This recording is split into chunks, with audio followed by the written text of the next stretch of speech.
Hello, Cheap Dave here. Uh, just done my Thailand video. Just apologise if it's a little bit mixed up, but it's my first looking at the camera video, so bear with me, I'll get better.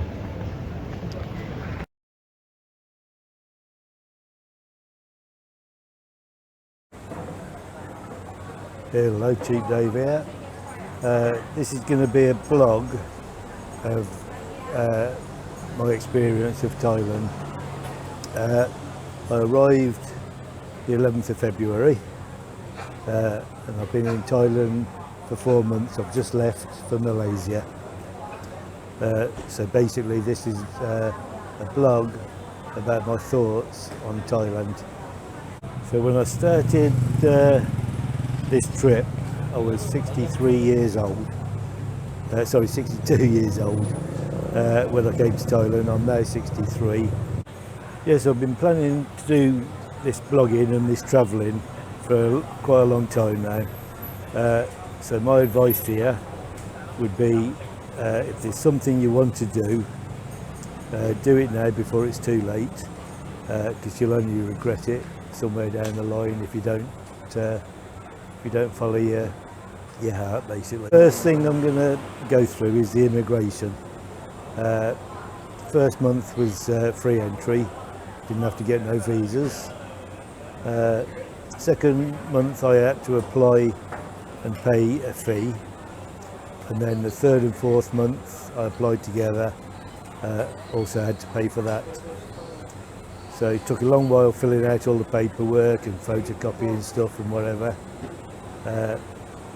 For my last 2 months I was made to book an exit flight, and don't really know why they ask you to book an exit flight, because they check your passport on your way out. So if you're overstay, they're going to pick it up there and make you pay the fine.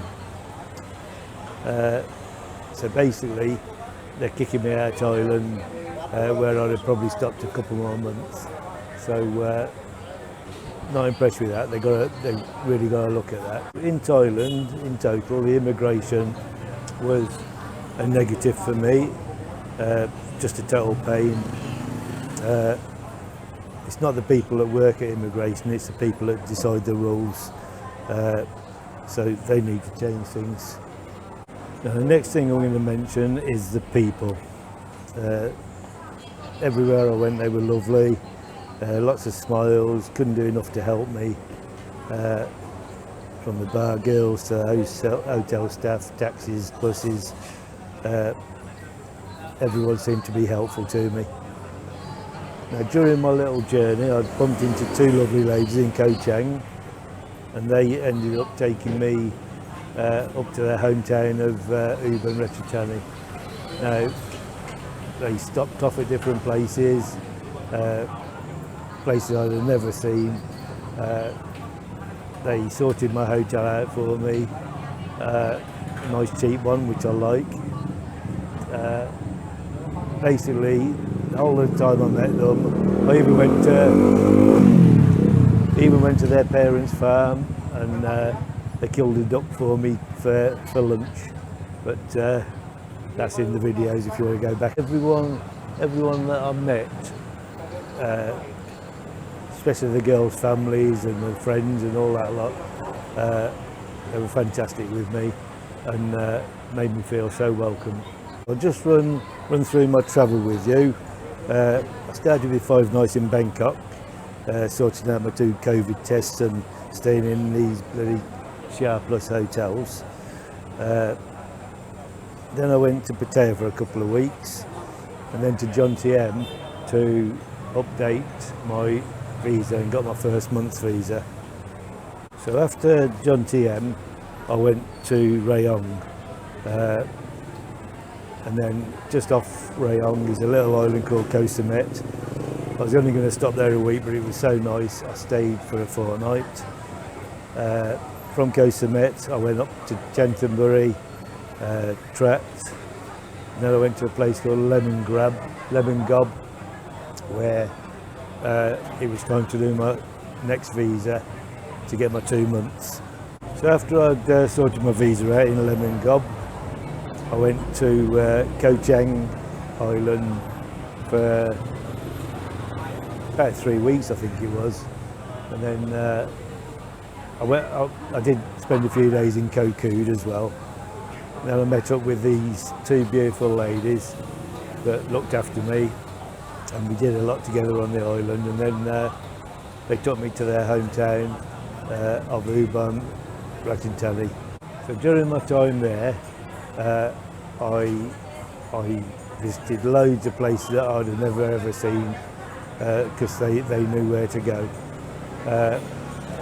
But when I finished there, I jumped on the bus and went off up to Chiang Mai.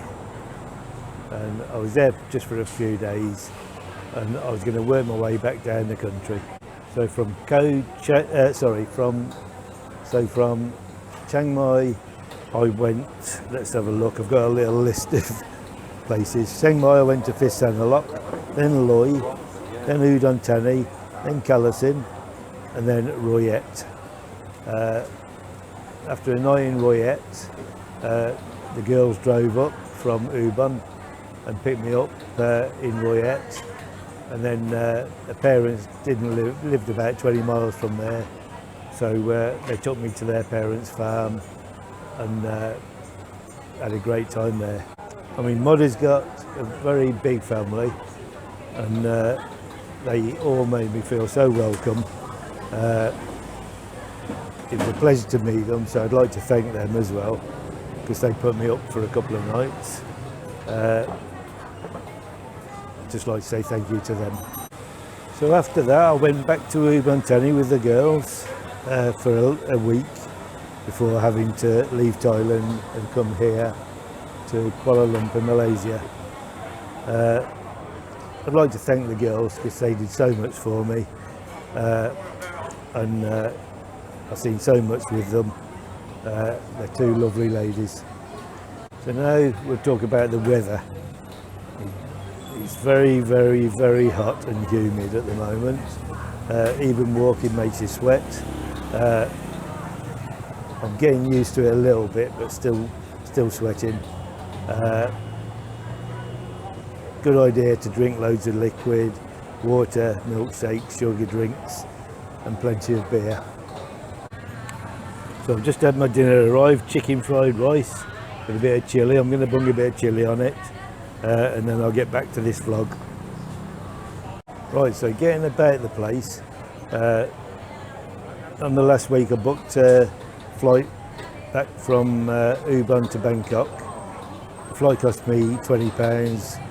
To have my luggage in the hold cost another tenner, so weren't too bad. Buses and taxis were very cheap. I downloaded an app called Bolt in Thailand, same sort of thing as Uber. They were brilliant in the tourist areas, but didn't work anywhere else. You went to any of the other little towns that tourists don't go, and they didn't operate there. Right, so now we get onto the culture. I was like an alien. I hadn't got a clue. One night the ladies were sat on the floor and I nudged one with my foot to get her attention. Apparently that's really bad manners. But they laughed at me, luckily, so no problem there, so I just kept on nudging them with my foot then. They also showed me loads of temples, how to behave in them. They got a thing where they like to take care of their friends or family financially, make sure they're all right. Don't think that's the case at home, but that's what happens over here in the Far East. I think the only reason there's so many bar girls is they want to send money back to their family and parents and that to keep them going. So any of you 40 or 50 or 60 year olds that are taking a 25-year-old out the bar. It's not because you're handsome. We're all fat, old, ugly old men, and could probably do with a carer rather than a lady from the bar. So do you think people that pick up bar girls in Pattaya or Bangkok, Phuket or Chiang Mai, do you think the girls actually like being with a sort of 60 or 50-year-old? I don't really think so. They're just doing it for the money so they can send stuff back to their family. So I can understand what they're doing.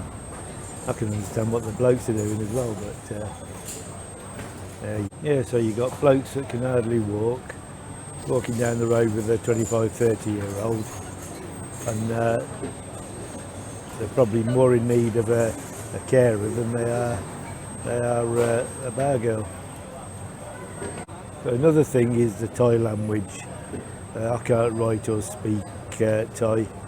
I thought it was a bit polite to learn a few words like hello and thank you, and a good word for me, pumpoi, fat bastard. Yeah, so in most of the touristy areas, most of the girls and some of the shops do speak English, but as soon as you get out of it, they look at you with a puzzled look on your face, and have to get the phone out to do translate, just to get a drink of Coke. Okay, so that's the end of this blog. That was just a quick summary of Thailand. Basically, I love the country, I love the people, the beaches are fantastic. There's only a few little bad points, but the good points way outweigh the bad points. So I hope you enjoyed this little talky vlog that I don't really usually do. I usually do walk around vlogs. So could you please like, subscribe, press that bell button, and hopefully I'll get monetized soon when people subscribe to. The channel has got as good as 4,000 watch hours at the moment, which is one of the requirements. The other requirement is to get 1,000 subscribers. Well, I seem to be stuck around the 350 mark, and it don't seem to be moving. So if you could just press that subscribe button, even if you don't like the video, and get me monetized basically.